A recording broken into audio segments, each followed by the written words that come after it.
Je voudrais... J'ai gardé ces deux versets de la Bible à notre peuple et à ces hommes qui se déchirent. Le premier vient dans le livre de 1 Corinthiens chapitre 10 verset 23. Ça intéresse tous ceux qui pensent que l'exégèse est leur apanage et qu'au nom de l'exégèse, on peut tout faire. La parole de Dieu dit que toutes choses sont permises, mais toutes choses ne sont pas avantageuses. Toutes choses sont permises, Amen. Toutes choses sont permises, mais la parole de Dieu dit que mais toutes choses ne bâtissent pas. Nous sommes ici dans l'ordre moral. J'ajoute à l'intention de notre peuple et de ces hommes qui se déchirent aujourd'hui, c'est qu'un roi de la mythologie judéo-chrétienne, le roi Salomon, disait dans Proverbes chapitre 14, verset 34. Il dit, la justice est ce qui élève une nation. La justice. Pas la justice du juge. La justice de la justesse des choses. La justice est ce qui élève une nation. Mais le péché et la honte des peuples est quelque chose de honteux pour les communautés nationales. Oui. Ici, ça échappe et à la loi et au juridisme. C'est du bon sens. Lorsque des gens utilisent leur science pour voir ce que la loi n'a pas dit, et pour prétendre que comme la loi n'a pas dit ça, je peux donc faire ça, même si ce n'est pas juste, même si ça ne va pas élever une nation, même si ça ne va pas bâtir, on va faire ça quand même, parce que notre science nous permet de passer entre les lignes. Venez faire du juridisme. Nous devons nous interroger sur la carrure politique des hommes que nous avons. Parce que quand vous venez, vous posez des actes, vous ressentez la récrimination publique, la réprobation. Puis vous courez maintenant derrière les actes que vous avez posés pour essayer de montrer que oui, la loi, on va... Non, monsieur N'Djamène, ce que tu fais n'est pas bon. Et tu finiras par avoir dans l'image populaire la figure d'un homme qui se donne la liberté de croire que la persuasion relève de la rhétorique. Ça ne marche pas. L'article 113 que les gens prétendent évoquer, c'est pas du droit. Les articles, c'est pas du droit. C'est la loi. La loi, c'est pas le droit. Le droit, ça appartient au juristes, vous pouvez faire tout ce que vous voulez. Mais la loi, c'est la norme. L'article 113 dit que immédiatement après le dépouillement, le résultat acquis dans chaque bureau de vote, il s'agit du résultat du bureau de vote, est rendu public. Oui. C'est le résultat du bureau de vote qui est rendu public. Et ce résultat est rendu public par qui? Quand vous lisez l'article qui précède, l'article 111, il vous dit le dépouillement du scrutin est opéré par les membres de la commission locale de vote, assistés par des scrutateurs désignés. C'est donc la commission locale de vote qui parle. Ce n'est pas un candidat qui parle. C'est la commission locale de vote qui parle, dans l'article 113. Il n'y a rien dans l'article 113 qui laisse la porte ouverte à la proclamation des résultats à l'échelle nationale. Il n'y a là-dedans rien. Et on ne peut pas croire qu'il y a là-dedans un vide juridique. C'est la commission locale de vote qui proclame immédiatement après le résultat du bureau de vote.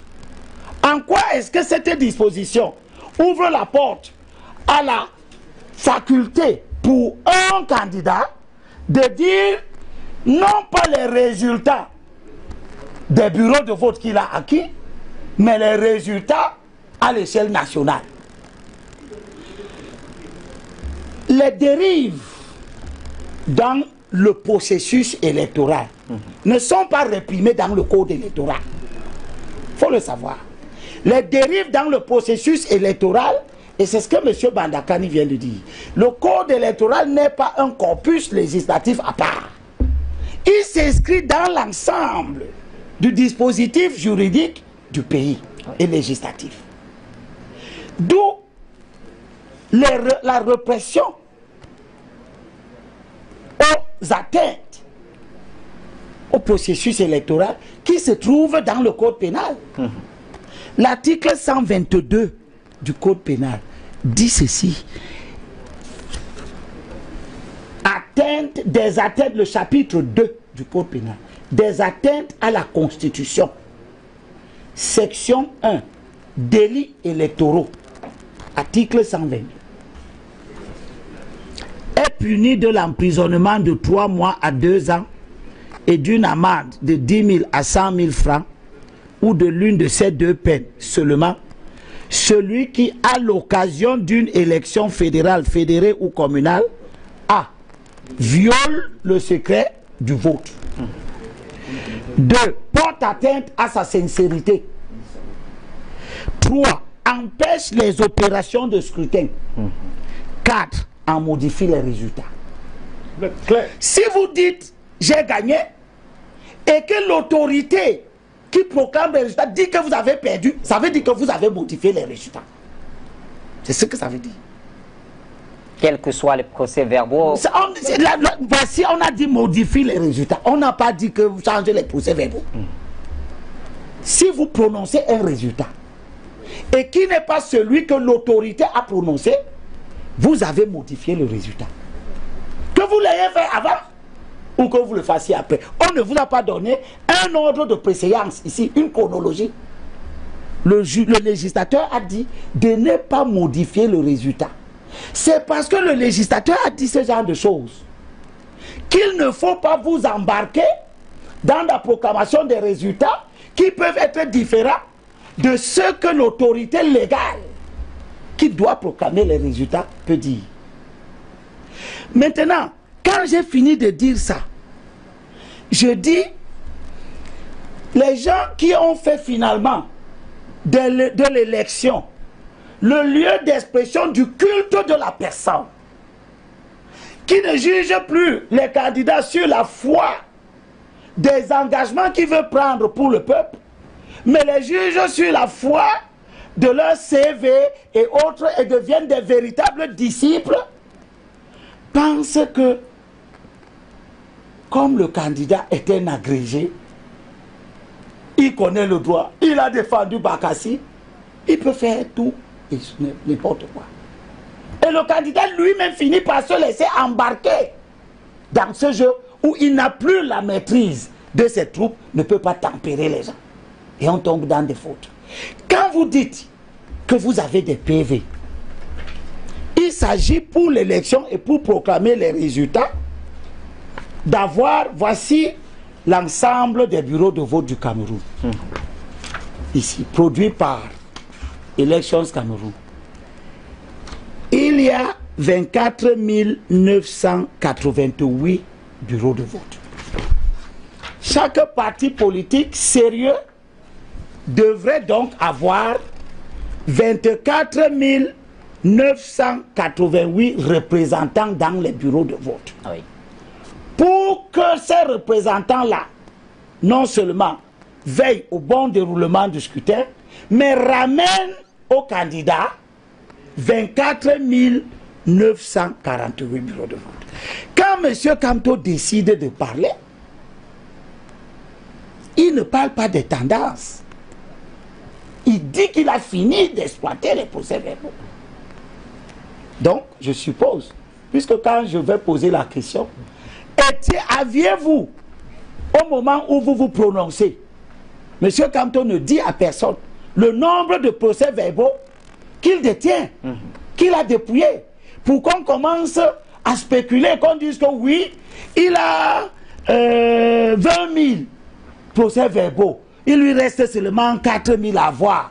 Et selon les résultats de ces 20 000 procès-verbaux, il conclut que, et patati, et patata. Toutes ces spéculations auxquelles veulent nous amener des gens qui ne savent pas combien de personnes ils avaient dans les bureaux de vote. N'Djamène qui est assis ici, je te demande devant les gens qui nous écoutent, vous avez combien de représentants dans les 24 980 Monsieur Elimbelobé, c'est moi qui pose des questions. Oui, non, je lui pose cette question. Voilà. Quand il répondra, oui. J'étais hier sur un plateau avec un haut cadre du MRC. Je lui ai posé la même question. Il dit, nous étions à peu près partout. C'est une réponse, ça. Nous qui avons vu les élections avant, Sambaka est ici, il a vu les élections avant. Il sait quel type de rhétorique, malheureusement pour nous, les partis politiques de l'opposition, ont l'habitude de tenir après les élections. En 2011, c'était le même comportement et le même discours. Malheureusement, M. Kamto, heureusement pour lui, M. Kamto n'était pas là à l'époque. À cette époque, il était serviteur du régime.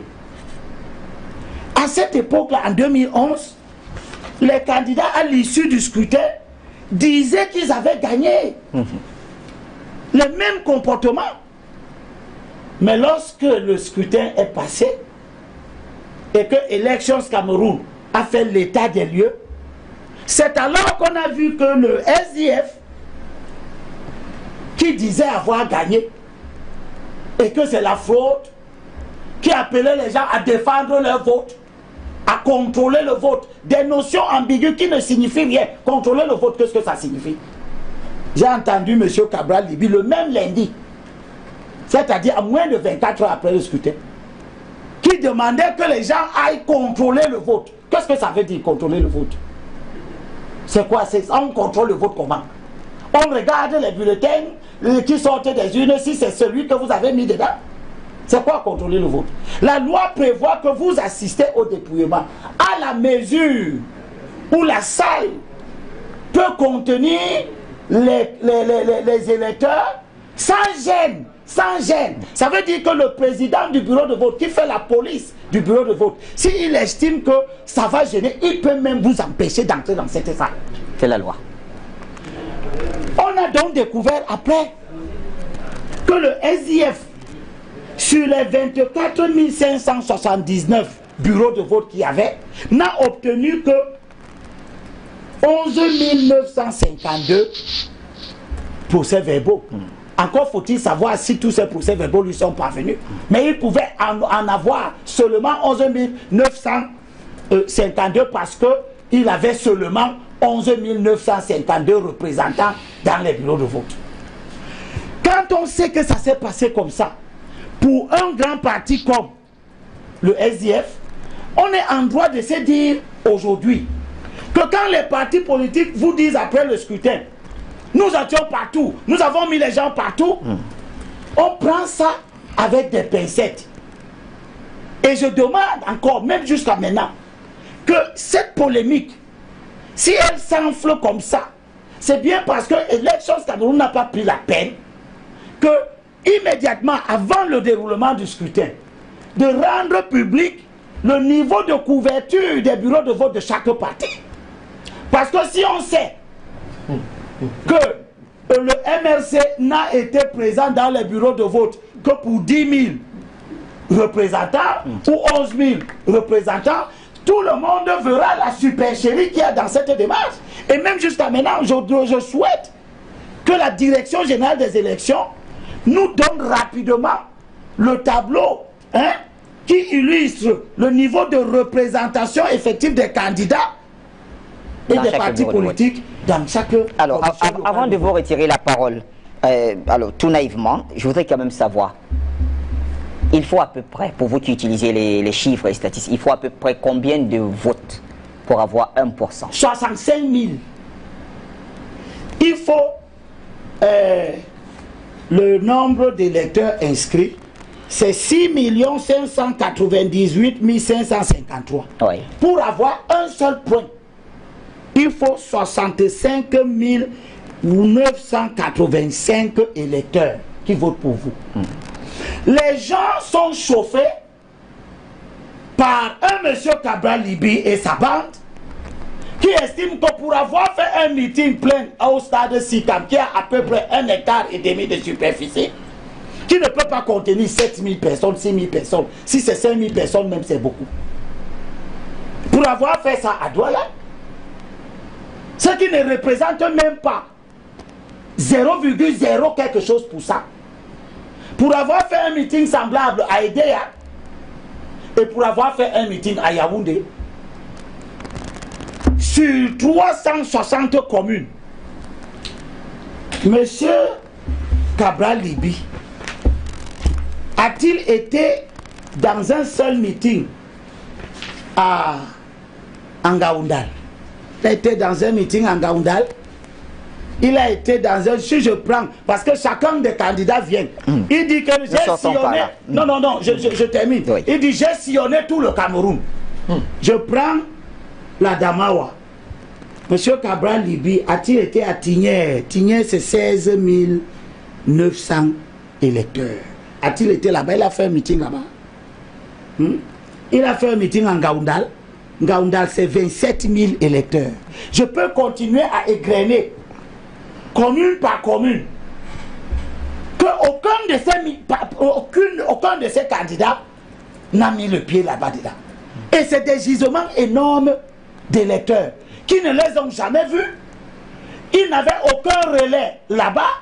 Il en est de même de M. Kanto. D'où vient-il que, à moins de 24 heures, parce que lorsque M. Kanto fait sa conférence de presse, il est à peine 14 heures. Dans la journée de lundi. Oui. Le scrutin est clos dimanche soir à 18 heures. On n'a même pas encore 24 heures. Il ne nous dit pas le nombre de bureaux de vote où il avait un scrutateur. Il ne nous dit pas le nombre de procès-verbaux qui lui sont déjà parvenus. Nous sommes donc dans une entreprise dangereuse pour la sérénité de la nation. Monsieur Cabral Libby n'attend pas. Parce que M. Kanto a fait cette déclaration, M. Cabral Libby se trouve dans l'obligation d'aller aussi faire la déclaration. Alors, entre celle de M. Cabral Libby et celle de M. Kanto, à laquelle devons-nous croire? Puisque nous sommes ici dans la liberté que la loi leur aurait donnée, entre guillemets, selon l'exégèse extrêmement fallacieuse que j'ai entendue ici, laquelle des déclarations est vraie? Monsieur Kanto avait raison, il a dit la vérité. En tout cas, Monsieur Cabral Libby avait raison, il a aussi dit la vérité. C'est une question qui va rester comme ça. Deux présidents déclarés élus. La question va rester en suspens jusqu'au Conseil. Même si c'est permis par la loi. Et je crois que ce n'est pas permis par la loi. Merci, M. Elimbe Lobé. Jusqu'à la...